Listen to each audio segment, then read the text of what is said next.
ہمارے رب نے ہمارے وجود کو ڈیزائن کس طرح کیا ہے۔ ہم جب کھانے لگتے ہیں تو سب سے پہلے ہم اس کھانے کو دیکھتے ہیں، اس کے اوپر کوئی نجاست تو نہیں لگی، کوئی غلاظت تو نہیں لگی، پہلے آنکھ اس کو چیک کرتی، اس کے بعد پھر ہاتھ سے ہم لقمہ توڑتے ہیں یا اس چیز کو اٹھاتے ہیں تو ہمارا ہاتھ دیکھتا ہے کہ اس کے اوپر کوئی ایسی سختی تو نہیں ہے کہ جو ہمارے لیے تکلیف کا سبب ہو۔ پھر مالک نے ہماری ناک کو ہمارے منہ کے قریب رکھا ہے، ہماری آنکھیں دیکھتی ہیں، سونگتی نہیں ہیں، ہمارا ہاتھ پکڑ کے محسوس کرتا ہے لیکن سونگتا نہیں ہے۔ اب اس چیز کو ہم اپنے منہ کے قریب لانے لگے تو سب سے پہلے جو ہے وہ اس کو اس سینسر سے گزارا گیا کہ اس کے اندر کوئی معمولی سمیل بھی ہوئی تو یہیں سے چھوڑ دیں گے۔ لائے تھے ہم حلال رزق سے، لیکن پھر بھی ہم نے اس کو آنکھ سے چیک کیا، پھر ہاتھ نے چھوا، پھر سونگا، اس کے بعد پھر اب ہم زبان پہ رکھیں گے۔ اب ہمارے رب نے زبان کو 3 حصوں میں تقسیم کیا ہے۔ زبان کی جو نوک ہے اس کے اوپر نمکیات کو چکھنے کے ذائقے رکھے ہیں۔ زبان کا درمیانہ حصہ جو ہے یہ مٹھاس کا احساس کرتا ہے، اور حلق کے قریب جو حصہ ہے یہ کڑواہٹ کا احساس کرتا ہے۔ تو اب اس کو زبان پر رکھ کے چکھا کہ یہ بد ذائقہ تو نہیں ہے۔ اب زبان نے بھی کہہ دیا کہ اس کا ذائقہ بھی ٹھیک ہے۔ اب دانتوں کی چکی میں پیسا کہ اس کے اندر کوئی ایسی چیز تو نہیں ہے کہ جو تمہارے معدے پہ شاق ہو، پھر تمہارے حلق سے نیچے اترا۔ وہ رب نہیں چاہتا تمہارے حلق میں ایک لقمہ بھی ایسا جائے جس میں ذائقہ نہ ہو، جس کے اندر بدبو ہو، جس میں تعفن ہو، جس پر کوئی غلاظت ہو اور جو ناپسندیدہ ہو۔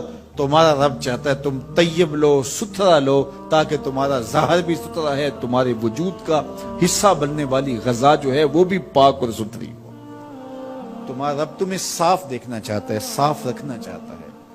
یہ تمہارے لیے اس رب کی تلقین ہے کہ تم صاف رہو۔ جو کھانے کا وضو ہے وہ ہاتھ دھونا ہے اور کلی کرنا ہے۔ جب تم کھانا کھانے لگو تو ہاتھ دھو لو اور اس کے بعد کلی کرو اور اس کے بعد کھانا شروع کرو، اور کھانے کے بعد پھر دوبارہ کلی کرو۔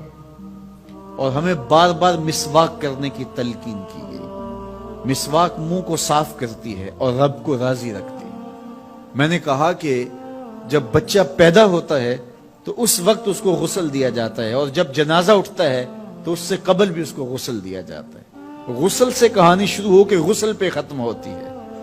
اور ادھر صفائی اور ستھرائی کی کہانی یہ ہے کہ جب تک بچہ اپنے دانت صاف کرنے کی اہلیت نہیں رکھتا اتنی دیر تک دانت ہی نہیں اگتے، اس لیے کہ اب یہ صاف نہیں کر پاتا، اور جب وہ صاف کر پائے گا تو پھر دانت اگنا شروع ہوں گے، اور پھر ان دانتوں کو ہر لحاظ سے صاف رکھے، ان کو ستھرا رکھے۔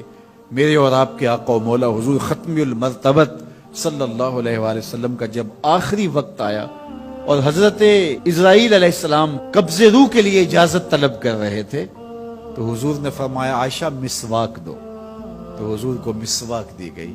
نکاحت تھی، کمزوری تھی اور مسواک سخت تھی، تو حضور نے ارشاد فرمایا عائشہ اس کو چبا کے دو۔